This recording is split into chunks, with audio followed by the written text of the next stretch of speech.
Hi everybody, this is JR with Zenith Firearms, Master Gunsmith here, and today we're going to be decking out a ZF-5 with Midwest and other parts.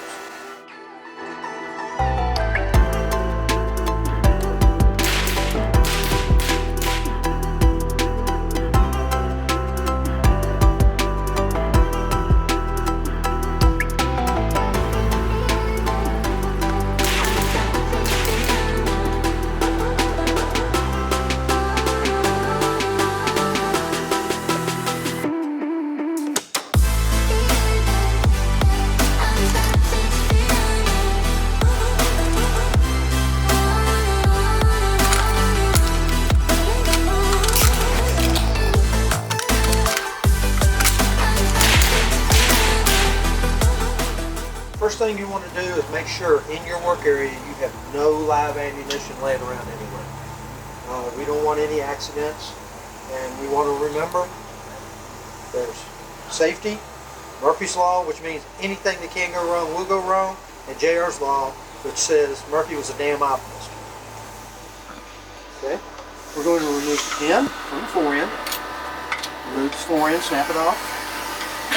Slide the pin into the forearm in place because we're not going to need that right now. So we make sure we have everything if we ever need it again. Remove the screw from the Midwest rail. Take it off. Slide it in place inside of the trunnion. Align the front screw hole.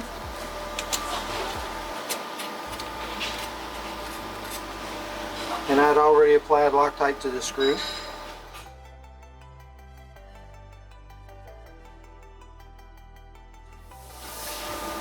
So, when you tighten the screw down, just snug it pretty good. No need to go crazy. And, as it comes from the factory, these two screws already have Loctite in place. And, you now have your rail attached to your firearm.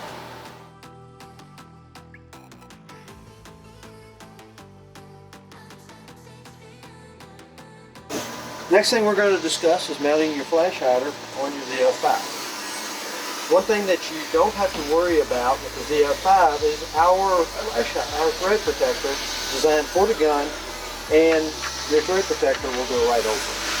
So you're not going to have any issues with that.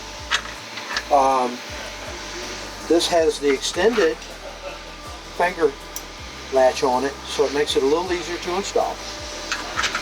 So when we do this, we just line it up somewhere, wherever you're most comfortable with your finger latch being, and it'll snap right in place.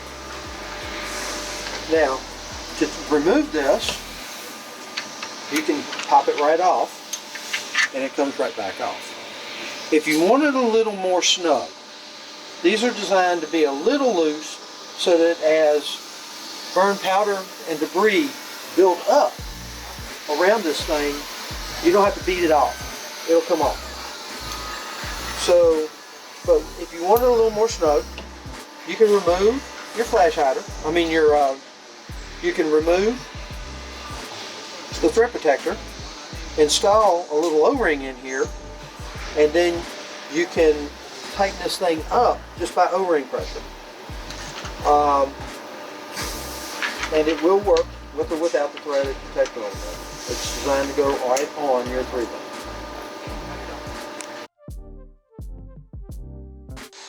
Okay, the next thing we're going to do is install a Midwest rail that has the extended on so that you have the attachment points on the front.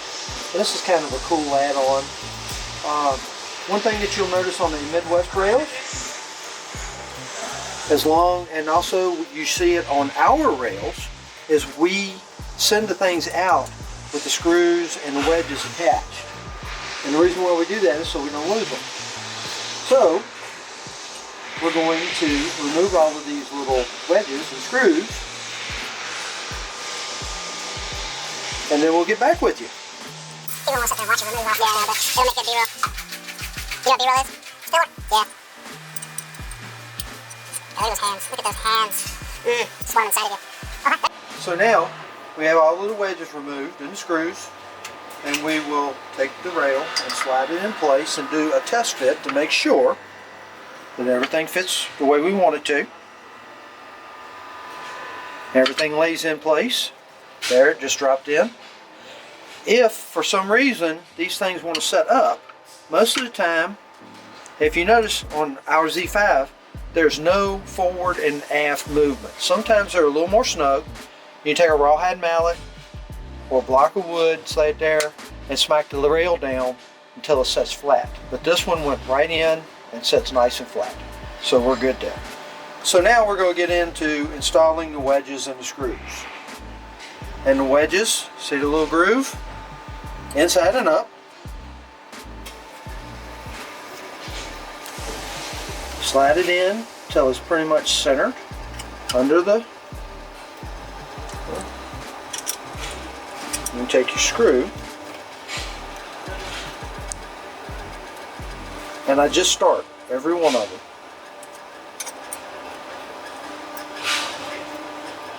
As I install these, I don't snug anything yet until I have everything in position.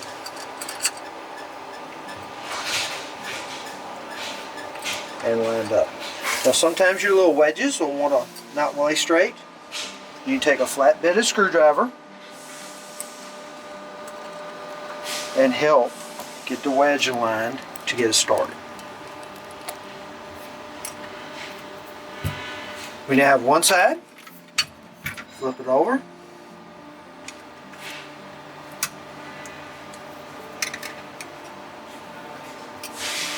Insert the wedges. Okay. Final screw. Trying to make sure I get the right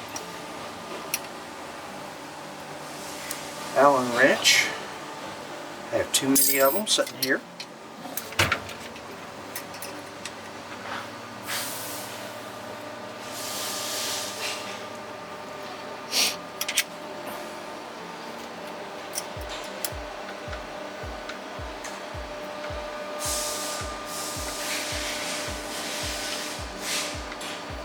At this point, all of my screws are started, so I check by my rear sight base, and I check and make sure that the sight rail is setting flat on the gun, and that is nice and straight.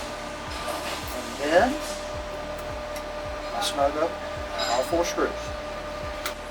We've got all the screws snugged down, the rail setting nice and flat. So what we'll now do now is we'll adjust the screws in a crisscross pattern to make sure everything's nice and snug. And if you notice, I'm tightening with the short end of the Allen wrench. Now I've done a lot of these, so I know from experience how much to tighten the screws. However, you'll get a torque spec with your rail from Zenith and these, and almost all of them are 11 to 15 inch pads for the torque spec for these screws here. Once we get those snug to that torque setting, we'll come here. So if this is a long rail, we have to adjust this screw up here. And if you can see, the front of this rail wraps around your front sight post. And we'll come in and tighten this down.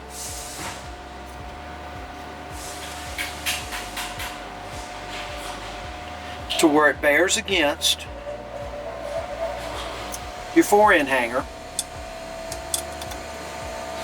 and that way whatever accessory you mount on this rail up here won't be bouncing around. It'll be nice and snug and stay where it's supposed to go. And now your rail is on and ready for you to attach whatever toys you want to attach to it. So our marketing guy Leroy decided that he wanted the rail set, his Optic set just about right here. So, set this in here, tighten it down good and snug, and I have the optics on the rail, and this gun is getting really close to being exactly where we want it.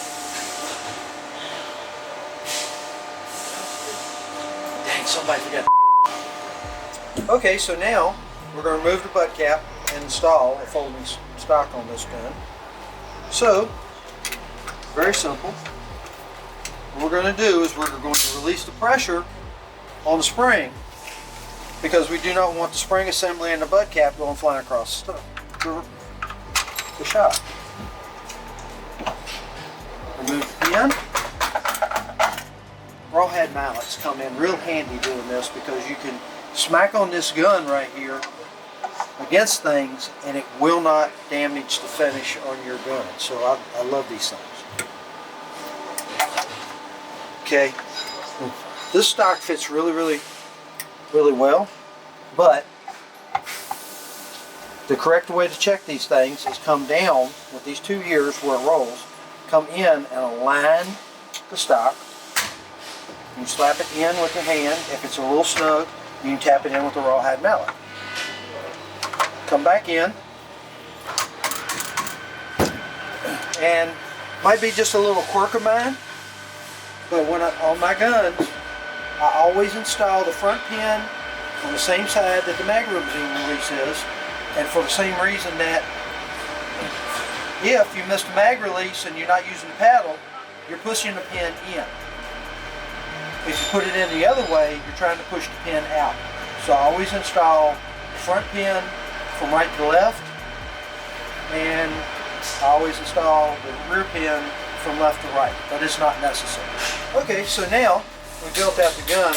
We're getting ready to go to the range, and we don't want to make a lot of noise, so we're going to remove the flash hider, pull that off, and slide the suppressor on our gun. 3 lug down, a quick turn clockwise, and she is on the gun. If you want to take it off, push back, turn, comes back off. Really handy accessory on these guns to putting suppressors on and off. And this gun's all decked out, and we're going to have a lot of fun with it.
Yes, I got one.